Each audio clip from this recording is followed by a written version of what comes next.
कहानी की शुरुआत स्कूल की कैंटीन से होती है, जहां सब कुछ बिल्कुल ठीक और सामान्य दिखाई देता है। बच्चे आराम से बैठकर खाना खा रहे हैं, हंस रहे हैं और रोज की तरह बातें कर रहे हैं। अचानक एक लड़की एकदम स्थिर हो जाती है, जैसे उसका शरीर रुक गया हो। उसकी आंखों में तेज नीली रोशनी चमकने लगती है और उसका शरीर बहुत ज्यादा कांपने लगता है, जैसे उसे कोई बीमारी का दौरा पड़ा हो। थोड़ी ही देर में वह लड़की जमीन पर गिर जाती है। टीचर तुरंत उसकी मदद के लिए दौड़ते हैं, लेकिन तब तक बहुत देर हो चुकी होती है। वह लड़की मर चुकी होती है। वहां मौजूद किसी भी व्यक्ति को समझ नहीं आता कि यह सब अचानक कैसे हो गया। जांच करने के बाद वैज्ञानिक एक बहुत डरावनी सच्चाई बताते हैं। एक अजीब वायरस फैल रहा है जो सिर्फ बच्चों को ही बीमार और मार रहा है। पूरी दुनिया के डॉक्टर इलाज ढूंढने की कोशिश करते हैं, लेकिन कोई भी तरीका काम नहीं करता।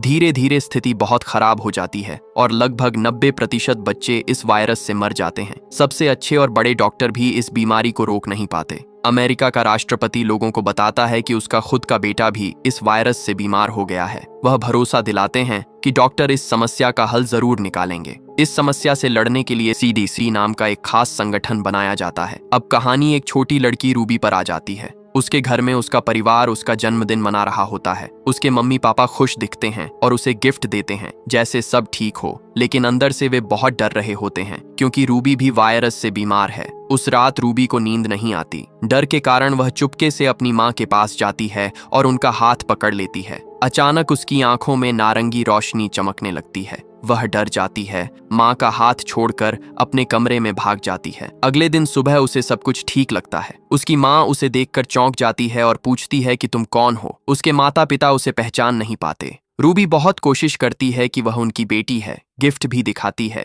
लेकिन माँ उसे अजनबी समझती है। डर के कारण उसके माता पिता उसे CCD को दे देते हैं। रूबी रोती है, लेकिन उसे जबरदस्ती बस में डाल दिया जाता है। बस के अंदर पहले से ही बहुत सारे और बच्चे बैठे हुए हैं। एक गार्ड बंदूक लेकर खड़ा है और वह बच्चों के साथ प्यार से नहीं बल्कि सख्ती से व्यवहार कर रहा है। कुछ समय बाद बस एक बहुत सुरक्षित और बंद जगह पर पहुंच जाती है। जब बच्चों को लाइन में अंदर ले जाया जा रहा होता है, तब एक लड़का बहुत सारे सवाल पूछने लगता है। गार्ड्स बहुत क्रूर तरीके से जवाब देते हैं और उसे मारते हैं। यह देखकर रूबी को एक डरावनी बात समझ आती है। यह जगह बच्चों को सुरक्षित रखने के लिए नहीं है, यह जगह बच्चों को कंट्रोल करने के लिए बनाई गई है। फिर सभी बच्चों को मेडिकल टेस्ट के लिए ले जाया जाता है। डॉक्टर बताते हैं कि वायरस के कारण बच्चों के शरीर में बदलाव आ गया है। उनका DNA बदल गया है, इसीलिए बच्चों में खास और शक्तिशाली ताकतें आ गई हैं। वैज्ञानिक बच्चों को उनकी आंखों के रंग के हिसाब से अलग अलग ग्रुप में बांट देते हैं। जिन बच्चों की आंखें हरी हैं, उन्हें सबसे सुरक्षित और बुद्धिमान माना जाता है। नीली आंखों वाले बच्चे बिना छुए चीजों को हिला सकते हैं, इसे टेलीकिनेसिस कहते हैं। जिनकी आंखें सुनहरी हैं,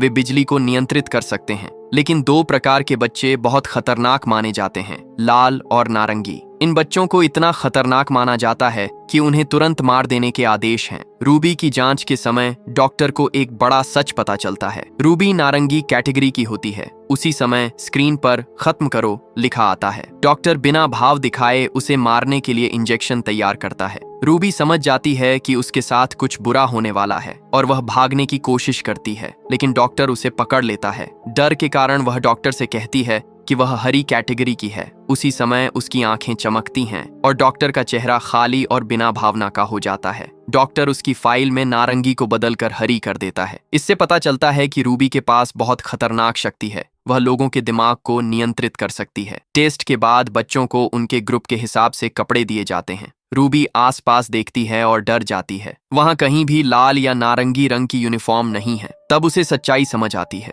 शायद उसके जैसे खतरनाक बच्चों को पहले ही खत्म कर दिया गया है। धीरे धीरे समय बीतता है और रूबी 6 साल तक उस कैंप में रहती है। समय के साथ उसे बहुत अकेलापन महसूस होने लगता है। जो काम हरी कैटेगरी के बच्चे आसानी से कर लेते हैं, वही काम रूबी को कठिन लगते हैं। वह जानबूझकर ऐसा दिखाती है कि वह कमजोर है, ताकि कोई उस पर शक न करे। एक दिन कैप्टन मैकमैन्स उसे देखते हैं और कुछ ऐसा कहते हैं जिससे वह डर जाती है। वह कहते हैं कि रूबी उतनी स्मार्ट नहीं लगती जितनी हरी कैटेगरी के बच्चे होते हैं। यह सुनकर रूबी डर जाती है। बाद में जब वह अपने कमरे जा रही होती है, तब अचानक तेज आवाज बजने लगती है। ये आवाज सिर्फ कुछ खास बच्चों को ही सुनाई देती है। कुछ सेकंड में ही रूबी गिर जाती है और बेहोश हो जाती है। जब उसे होश आता है तो वह खुद को एक मेडिकल कमरे में पाती है। उसके सामने एक महिला डॉक्टर बैठी होती है। थोड़ी देर बाद एक गार्ड आता है और डॉक्टर से कहता है कि अब समय खत्म हो गया है, अब वहां रुकना सुरक्षित नहीं है, इसलिए उन्हें तुरंत उस जगह को छोड़ना पड़ेगा। डॉक्टर घबराहट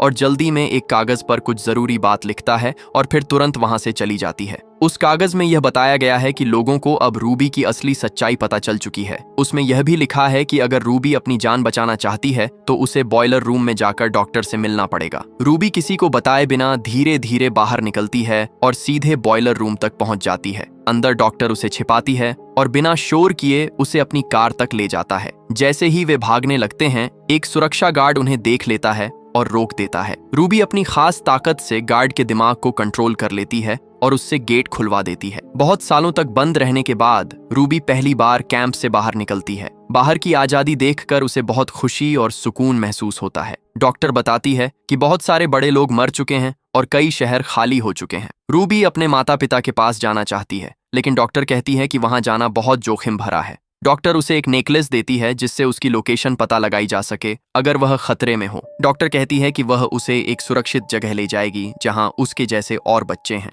थोड़ी देर बाद डॉक्टर अपने दोस्त से मिलती है। रूबी जैसे ही उससे हाथ मिलाती है, उसे डर लगने लगता है। छूते ही उसे एक डरावना दृश्य दिखता है। उस दृश्य में बच्चे अपनी जान बचाने के लिए बहुत तेजी से भाग रहे होते हैं। रूबी समझ जाती है कि आगे कुछ बुरा होने वाला है। जब रूबी कपड़े बदलने के लिए अंदर जाती है तो उसकी मुलाकात एक लड़की से होती है। लड़की डर जाती है और बिजली जैसी ताकत से हमला करती है, फिर भागकर वैन में छिप जाती है। रूबी उसे रोकने के लिए पीछे जाती है और उससे मदद मांगती है। लड़की उसकी सच्चाई समझकर उसे अंदर आने देती है। वैन के अंदर रूबी की मुलाकात लियाम से होती है, जो एक ब्लू है, और उसके दोस्त से भी। रूबी सच छुपाकर कहती है कि वह ग्रीन है और कुछ लोग उसका पीछा कर रहे हैं। दोनों उसकी मदद करने के लिए तैयार हो जाते हैं। उसी समय कुछ लोग लगातार उनका पीछा कर रहे हैं। सही समय पर लियाम अपनी खास ताकत का इस्तेमाल करता है और पीछे आ रही गाड़ियों को खत्म कर देता है। लियाम की वजह से वे सब सुरक्षित भागने में सफल हो जाते हैं। थोड़ी देर बाद वे एक खाली और शांत जगह पर रुक जाते हैं। लियाम का दोस्त पूछता है कि जब ग्रीन लोग शांत होते हैं तो रूबी क्यों डरकर भाग रही है।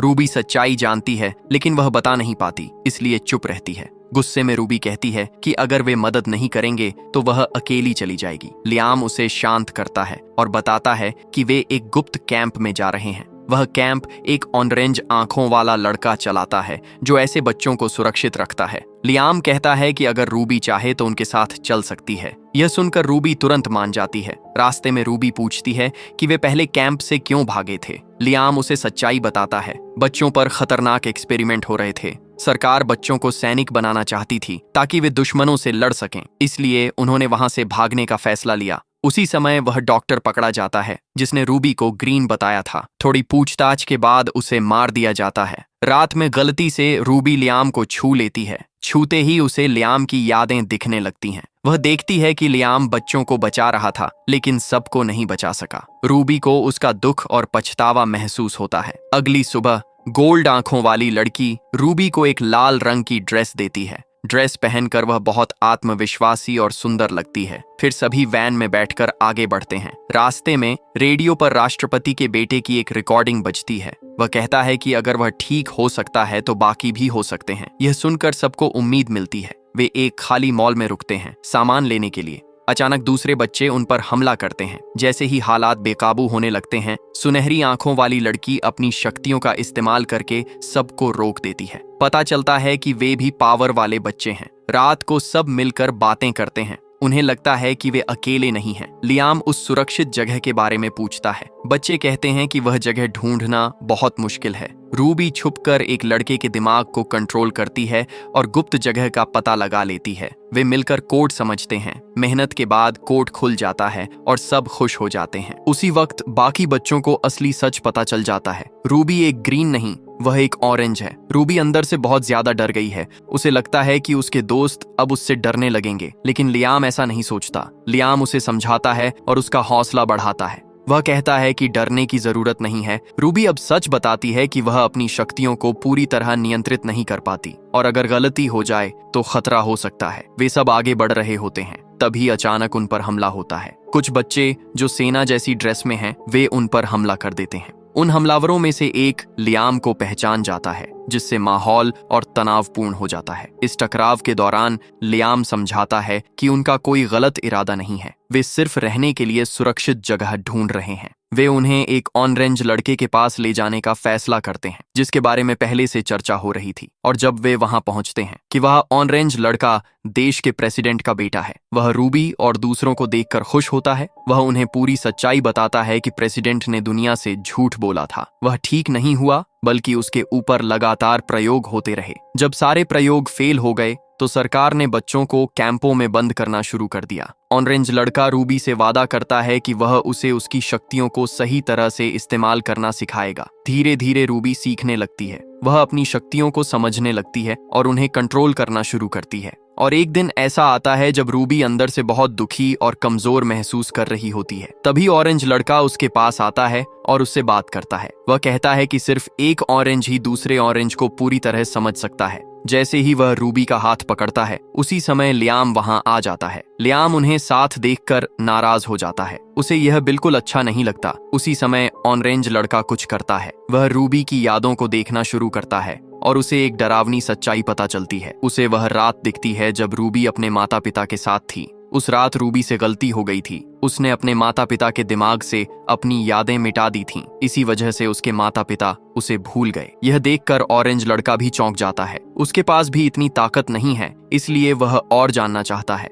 वह रूबी से यह शक्ति सीखना चाहता है, लेकिन रूबी खुद भी नहीं समझ पाती कि उसकी शक्तियां असल में कैसे काम करती हैं। बाद में रूबी बाहर जाती है और उसकी मुलाकात लियाम से होती है। वह गुस्से में है। लियाम उस पर आरोप लगाता है कि वह उससे बातें छिपा रही है। रूबी उसे समझाने की कोशिश करती है। वह कहती है कि लियाम गलत समझ रहा है। फिर वह असली कारण बताती है कि वह उससे दूर क्यों रहती है। उसे बहुत डर लगता है कि अगर उसका कंट्रोल हट गया तो वह लियाम को भी नुकसान पहुंचा सकती है, जैसा उसने गलती से अपने माता पिता के साथ किया था। रूबी झील की ओर जाती है। वहां उसे लियाम का दोस्त मिलता है और वह धीरे से उससे बात करता है। वह उसे बताता है कि यह जगह अब सुरक्षित नहीं है। और उसी समय ऑरेंज लड़का अंदर होता है। वह लैपटॉप पर किसी से बात कर रहा होता है और रिपोर्ट दे रहा होता है। वह बता रहा होता है कि कैंप में कितने ग्रीन, ब्लू और ऑरेंज बच्चे हैं, कितने बच्चे वहां मौजूद हैं। और तभी रूबी वहां पहुंच जाती है और उसे देखते ही वह जल्दी से लैपटॉप बंद कर देता है।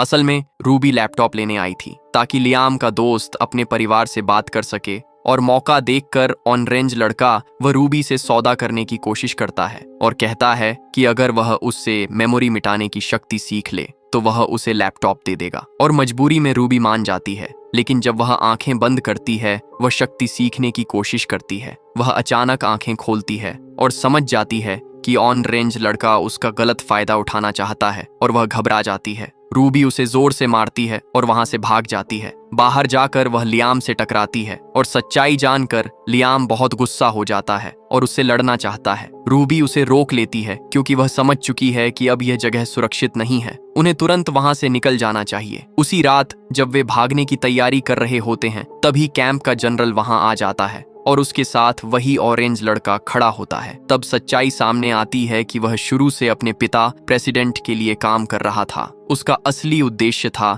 ज्यादा से ज्यादा पावरफुल बच्चों को इकट्ठा करना और उन्हें से एक ताकतवर सेना बनाना। बिना रुके या सोचे वह ऑरेंज लड़का तुरंत लियाम को अपने कंट्रोल में ले लेता है और वह उसे बुरी तरह मारता है। ये देखकर रूबी अपना डर छोड़ देती है। रूबी अपनी शक्ति से कमांडर के दिमाग को कंट्रोल कर लेती है और उसे खत्म कर देती है। और उसी समय दूसरी लड़की अपनी बिजली की शक्ति का इस्तेमाल करती है और बाकी सैनिकों पर हमला करती है, जिससे वहां हड़कंप मच जाता है। रूबी अपने दोस्तों को तुरंत भागने को कहती है। वह खुद रुक जाती है और अकेले उस ऑरेंज लड़के का सामना करती है। रूबी अपनी शक्ति से पूरी सेना को कंट्रोल कर लेती है और उन्हें उस लड़के पर निशाना लगाने को मजबूर करती है। कुछ समय के लिए लगता है कि रूबी जीत गई है, लेकिन अचानक ऑरेंज लड़का जवाबी हमला करता है। वह अपनी खतरनाक शक्ति से सबको फिर से कंट्रोल कर लेता है और सैनिकों को एक दूसरे से लड़ने पर मजबूर कर देता है। रूबी कोशिश करती है, लेकिन वह उसके दिमाग पर भी कंट्रोल कर लेता है। वह रूबी से कहता है कि वह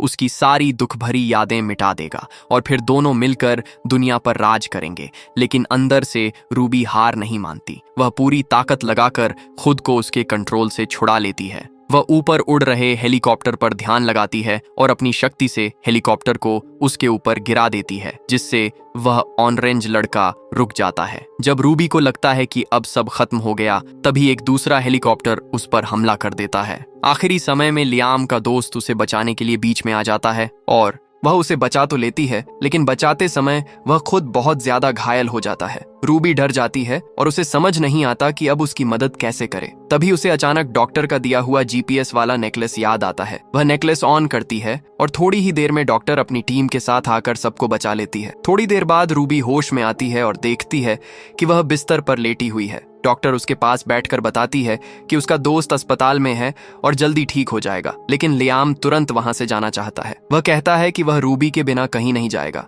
तब डॉक्टर उन्हें उनके असली प्लान के बारे में बताती है। उनका मकसद राष्ट्रपति को पकड़ना और सच्चाई को दुनिया के सामने लाना है। इस काम के लिए उन्हें रूबी की शक्तियों की बहुत जरूरत है। रूबी समझती है कि आगे बहुत खतरा है। वह नहीं चाहती कि लियाम को उसकी वजह से नुकसान हो। रोते हुए वह उसके पास जाती है और अपनी ताकत से लियाम की यादों से अपने बारे में सब कुछ मिटा देती है। वह उसे उसका बैग देती है और प्यार से घर जाने को कहती है। लियाम थोड़ा कंफ्यूज होता है, लेकिन फिर भी मानकर चला जाता है और रूबी उसे दूर जाते हुए देखती रहती है। रूबी अकेले में बहुत रोती है, क्योंकि उसे पता है कि उसे बचाने का यही एक तरीका था। अंत में दिखाया जाता है कि राष्ट्रपति का बेटा जिंदा है और अपनी सेना के साथ लड़ाई की तैयारी कर रहा है। दूसरी ओर रूबी भी उससे लड़ने और बच्चों के भविष्य के लिए तैयार हो जाती है। और अगर आपको यह रीकैप पसंद आया हो तो वीडियो को लाइक करना और चैनल को सब्सक्राइब करना न भूलें, ताकि आपको और भी शानदार कहानियां मिलती रहें।